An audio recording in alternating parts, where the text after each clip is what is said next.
you left Earth and made Mars your home for an entire year, a place with no breathable air, freezing temperatures and cosmic radiation blasting your body every single day, could you survive the harsh red planet? Could your mind handle the isolation? And most importantly, what would happen to your body and your soul after 365 days on Mars? Let's find out. This is Matter Fact Nova, and today we dive into, what if you lived on Mars for 1 year? Buckle up, this journey is going to be out of this world. Okay, so you're going to Mars, you think you've got what it takes. But first you have to get there. We're talking about a 6 to 9 month journey through the cold, dark void of space. No Starbucks, no Instagram, no Amazon deliveries. Just you, your crewmates, and a whole lot of nothing. You'll be crammed inside a spaceship, a tin can hurtling through the cosmos where gravity is a distant memory. Forget fresh food and running water, you'll be living off freeze-dried meals and recycled air. And let's not forget about the constant shower of cosmic rays, invisible bullets that pierce your very being. By the time you reach Mars, your muscles will have atrophied, your bones will be weaker. Surviving the trip to Mars, that's a victory in itself.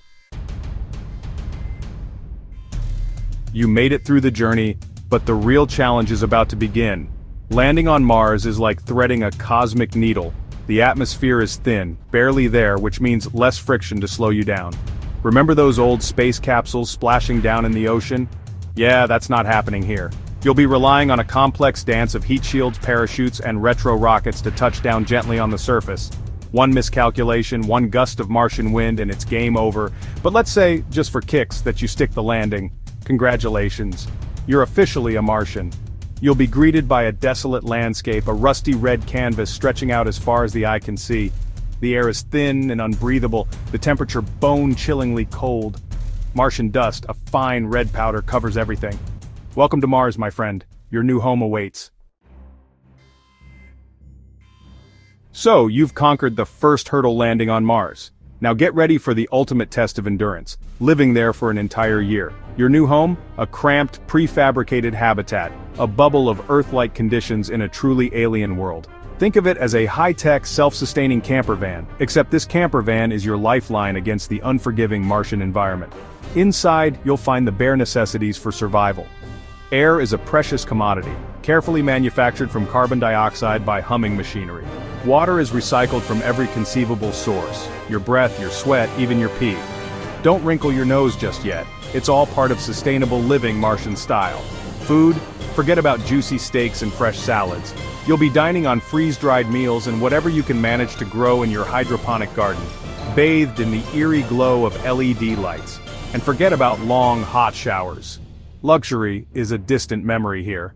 A sponge bath will have to suffice. Every time you step outside, it's a carefully choreographed procedure. Don your bulky spacesuit, check your oxygen levels, and pray that a sudden dust storm doesn't leave you stranded on the surface. The real challenge, the isolation. Your mind will be your biggest enemy. Chapter 4, Martian Days and Nights. A day on Mars is called a sol, about 24 hours and 39 minutes. Not too different from Earth, right? But trust me, that's where the similarities end. The Martian sky is a pale, dusty pink during the day, turning a haunting blue as the sun sets. It's a stark, alien beauty that will take your breath away. If you could breathe, that is. Temperature swings on Mars are wilder than a roller coaster. At night, it can plummet to -200 degrees Fahrenheit, cold enough to freeze your blood. During the day near the equator, it might crawl up to a balmy 70 degrees. But don't even think about packing your swimsuit. The Martian atmosphere is so thin that even on a warm day you'd lose heat faster than a snowball in a furnace. And then there are the dust storms. Imagine a wall of red dust, whipped up by howling winds engulfing everything in its path. Chapter 5, Radiation, the Silent Killer. Here on Earth we take our magnetic field for granted. It's an invisible shield, deflecting harmful cosmic radiation and solar flares that would fry us to a crisp.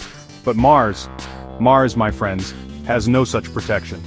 Out there on that red dusty surface, you're exposed to 250 times more radiation than you would be on Earth. Every minute, every hour, your body is being bombarded by high-energy particles that can damage your DNA, increase your risk of cancer, and potentially even shorten your lifespan. The long-term effects are still being studied, but they're nothing short of terrifying. Your best bet? spending as much time as possible in shielded habitats, underground bunkers, or structures covered with thick layers of Martian soil. Chapter 6: Psychological Pressure. Imagine this, 365 sols, that's 687 Earth days, that's how long a year on Mars lasts. And for that entire time you're confined to a small, cramped habitat, with limited human contact, no open sky, no fresh air, no escape from the relentless red landscape. Even the most introverted among us would crave solitude after a while. Studies have shown that this kind of prolonged isolation and confinement can lead to a whole host of psychological issues: anxiety, depression, insomnia, even delirium. Think of the most stressful situation you've ever been in, multiply it by 1,000, and then stretch it out over an entire year. NASA runs simulations in remote locations like Hawaii and Antarctica to study the psychological effects of long-duration space travel. Mars isn't just a physical test, it's a mental one. Chapter 7. Health Breakdown: What happens to your body? Okay, let's talk about your body, that incredible, resilient machine that keeps you going. Even if you were the picture of perfect health before you left Earth, a year on Mars is going to leave its mark. Remember that Martian gravity we talked about? Yeah, it's only about 38% of Earth's. Now that might sound fun at first. Imagine being able to dunk a basketball like LeBron James. But in reality, it means your muscles will atrophy, your bones will weaken, and your cardiovascular system will have to work overtime. You could exercise for 2 hours every single day, and you'd still lose bone mass, up to 1% every month. Your heart, used to pumping blood against Earth's gravity, will start to slack off. Your immune system, weakened by radiation, and the lack of exposure to Earth's microbes, will be less equipped to fight off infections. Mars changes you, it pushes you to your limits and then some. Chapter 8. The Scientific Goldmine. So you're probably thinking, Neil, why are you trying to scare me? Why would anyone willingly subject themselves to this Martian torture chamber? Well, my friends, it all boils down to one word: discovery. Mars is a scientific goldmine, a treasure trove of secrets just waiting to be unlocked. It's a time machine, offering us a glimpse into the early solar system, a time when planets were forming and life as we know it was just a twinkle in the cosmic eye. Every rock you analyze, every sample you collect, every experiment you conduct could rewrite history books. You wouldn't just be surviving on Mars, you'd be pushing the boundaries of human knowledge. Chapter 9.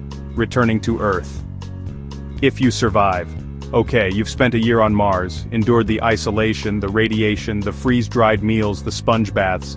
You've gazed upon wonders no other human has ever seen firsthand. You've pushed the boundaries of science and human endurance. Now it's time to come home. But don't think for a second that the journey back will be a walk in the park. Remember that whole muscle atrophy and bone density loss thing? Yeah, that's going to make readjusting to Earth's gravity interesting. Imagine stepping out of your spacecraft and feeling the full weight of Earth's embrace for the first time in a year. You'll be weaker, more susceptible to illness, and it will take months, maybe even years, for your body to fully recover. But you'll have one thing that no one else on Earth has: the experience of having lived on another planet. So, what if you lived on Mars for 1 year? You'd be tested physically, mentally, and emotionally. You'd witness a world no human eye has ever seen in person. You'd become a symbol of what humans are truly capable of. Because in the end, we don't explore space because it's easy. We do it because it's the next great adventure. This is Mr. Fact Nova, bringing you facts from Earth to the stars. Don't forget to like, share, and subscribe for more mind-blowing videos. Until next time, keep exploring.